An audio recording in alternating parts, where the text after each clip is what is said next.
You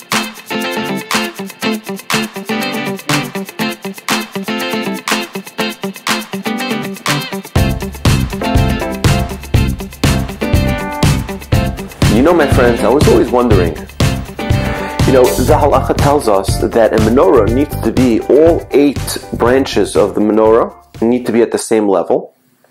And then we have the shamash, which is usually in the middle, sometimes on the side, but that's always higher up than all the other 8.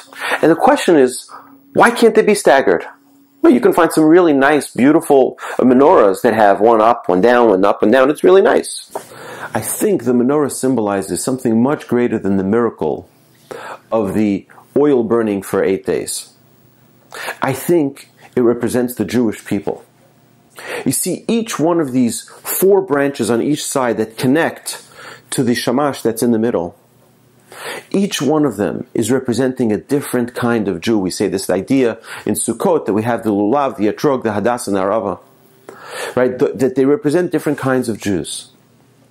I think the menorah is as well representing many different types of Jews. Many different types of Jews with a different type of connection.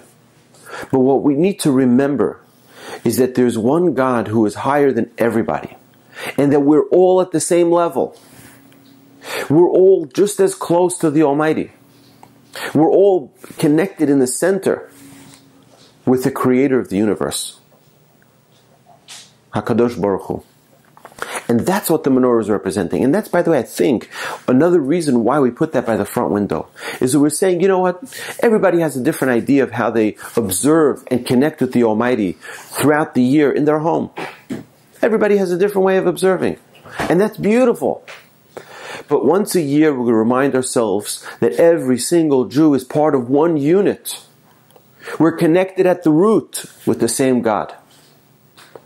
And I think that we should never ever feel like we're elevated above someone else, God forbid. Every person has their own challenge. Every person is brought into this world with their own mission.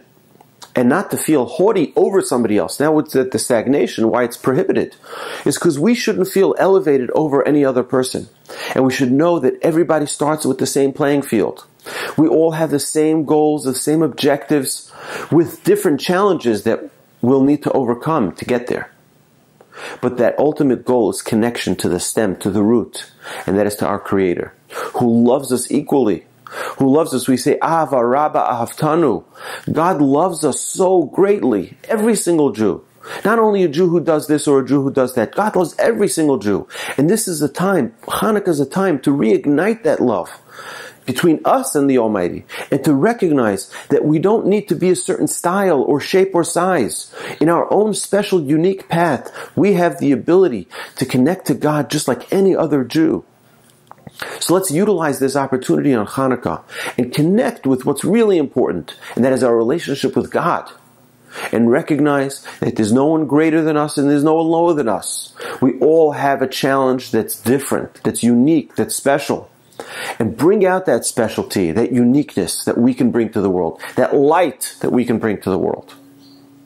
And God willing, when we shine that light, our own personal menorah will bring God closer not only to ourselves, but to the entire world. We'll shine that light to the rest of the Jewish people who aren't experiencing that menorah, who aren't seeing that light, who are in the darkness. We'll shine that light out to them as well. Have a lovely Hanukkah, and may we always bring God closer to ourselves and bring God closer to the entire Jewish people and the entire world. Amen. Happy Hanukkah, my friends.